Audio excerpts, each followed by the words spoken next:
Assalamualaikum warahmatullahi wabarakatuh. Yang terhormat Kepala Sekolah SMK Saikan, pada para kepala jurusan, kemudian juga Bapak dan Ibu guru beserta staf pengajar, serta adik-adik siswa SMK Negeri 1 Saikan. Pertama-tama mari kita panjatkan puji dan syukur kepada Allah Subhanahu wa Ta'ala. Berkat rahmat dan karunia-Nya kita masih diberi kesehatan sehingga bisa menjalankan aktivitas, dan juga tidak lupa salam dan salawat selalu kita haturkan kepada junjungan kita Nabi Muhammad SAW.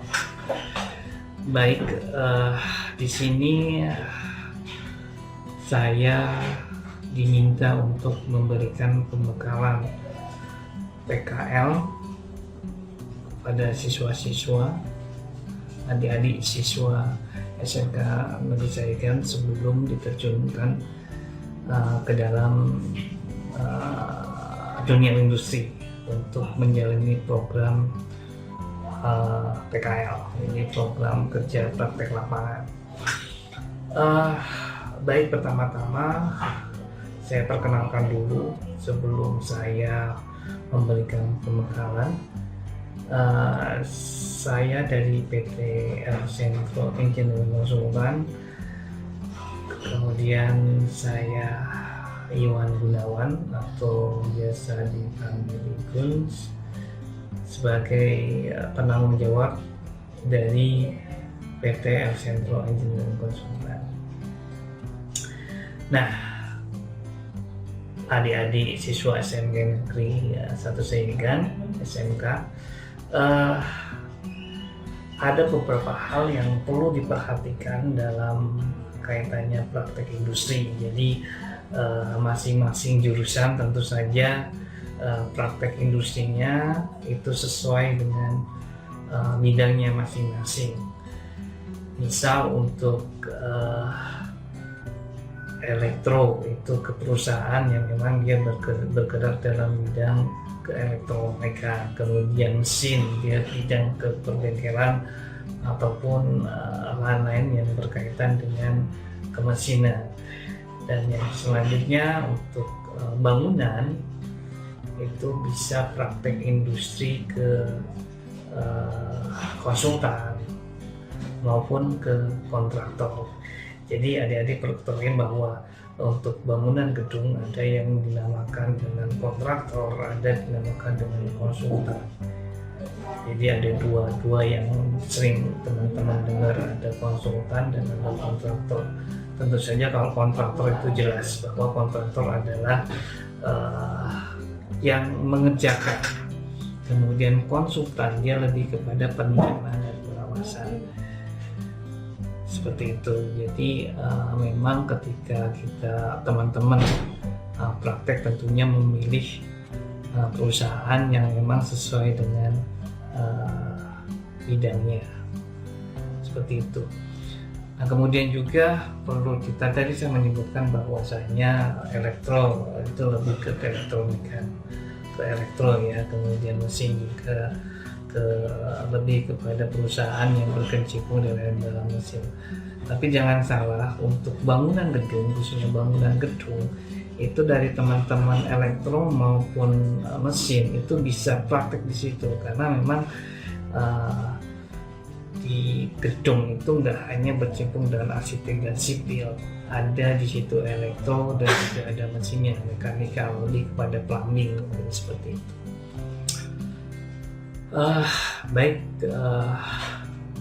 langsung saja kita ke materi apa sih yang harus dilaksanakan teman-teman ketika praktek industri di perusahaan.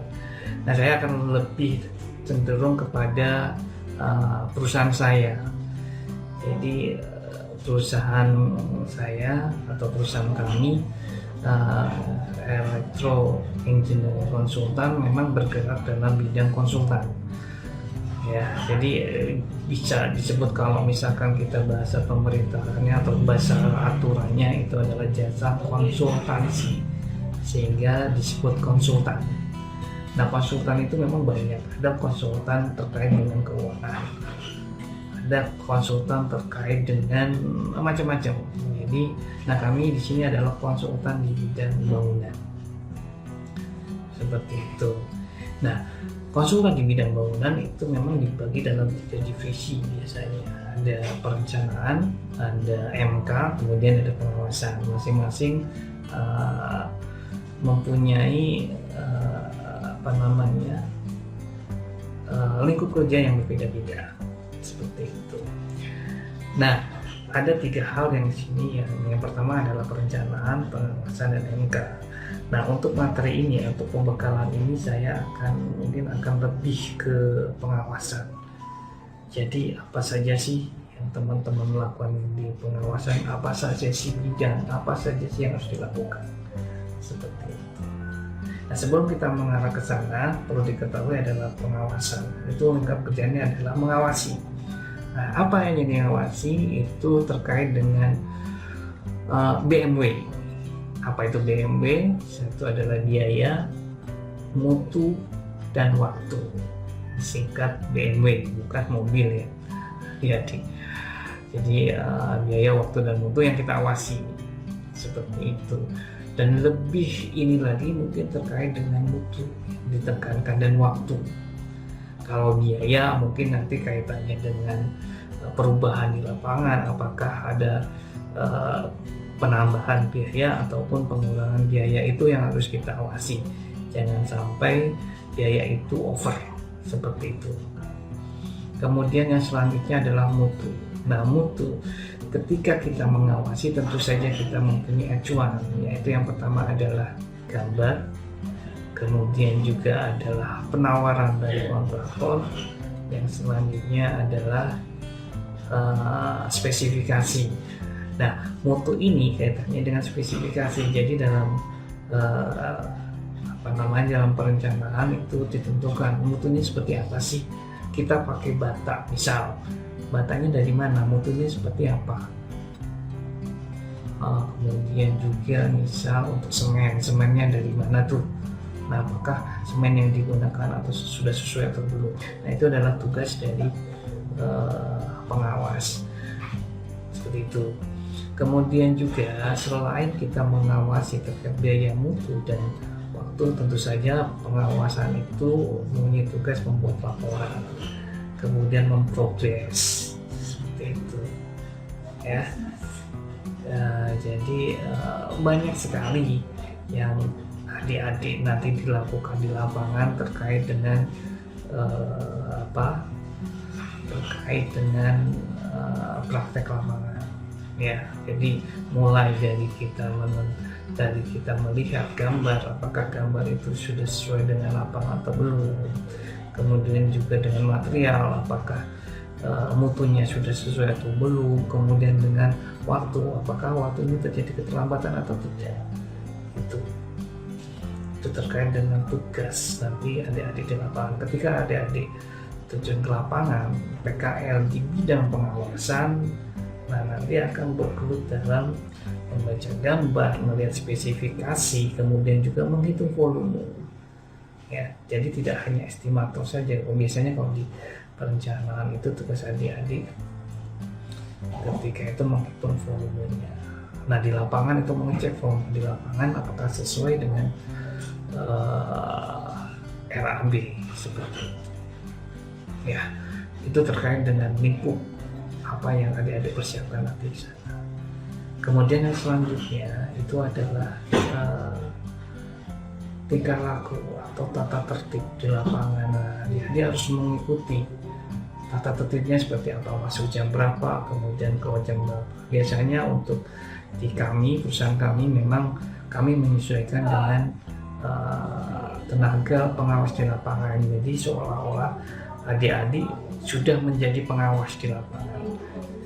Mulai dari pakaiannya pun kami jadi pakaiannya itu bebas tapi sopan. Jadi tidak menggunakan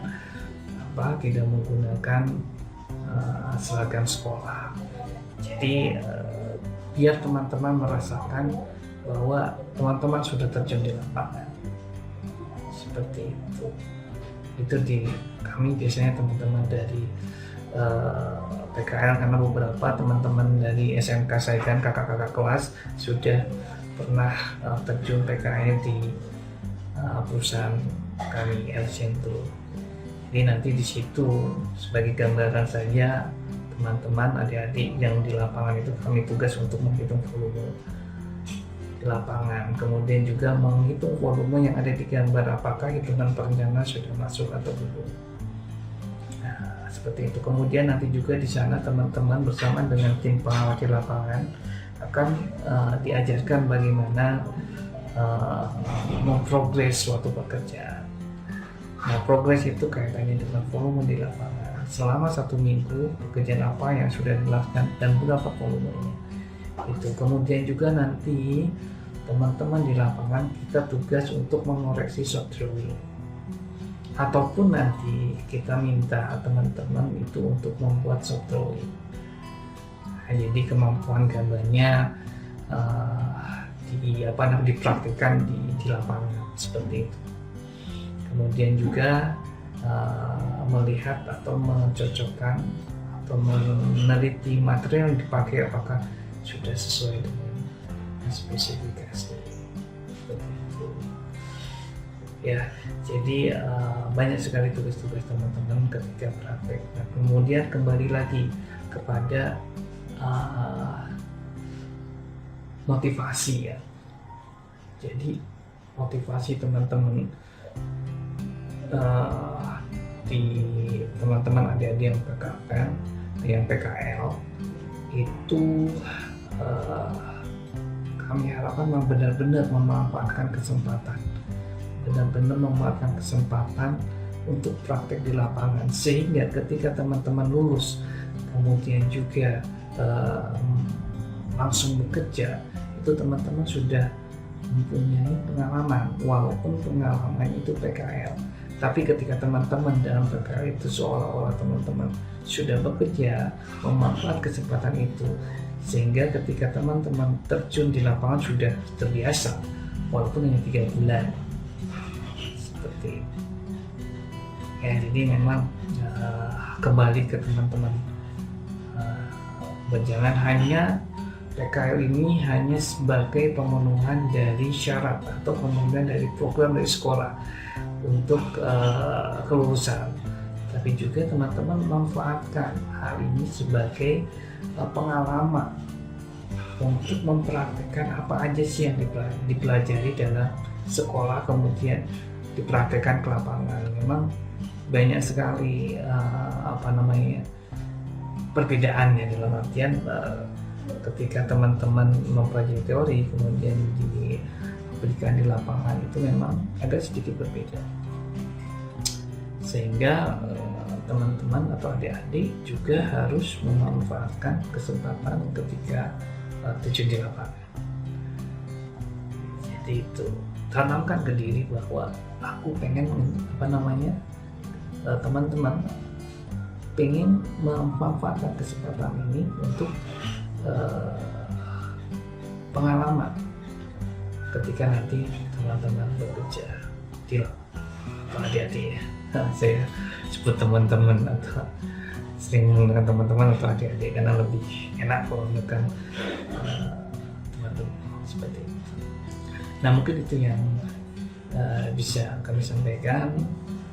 Semoga nanti teman-teman di lapangan, kuncinya satu adalah manfaatkan kesempatan, kemudian juga ikuti aturan tempat teman-teman praktek kerja, kemudian juga orientasikan bahwa bukan hanya sekedar pemenuhan kewajiban program di sekolah, tapi kesempatan teman-teman untuk mencari pengalaman, untuk mengasah keahlian teman-teman di lapangan. Mungkin itu yang saya sampaikan, kurang lebihnya saya minta maaf. Wabillahi taufiq wal hidayah. Wassalamualaikum warahmatullahi wabarakatuh.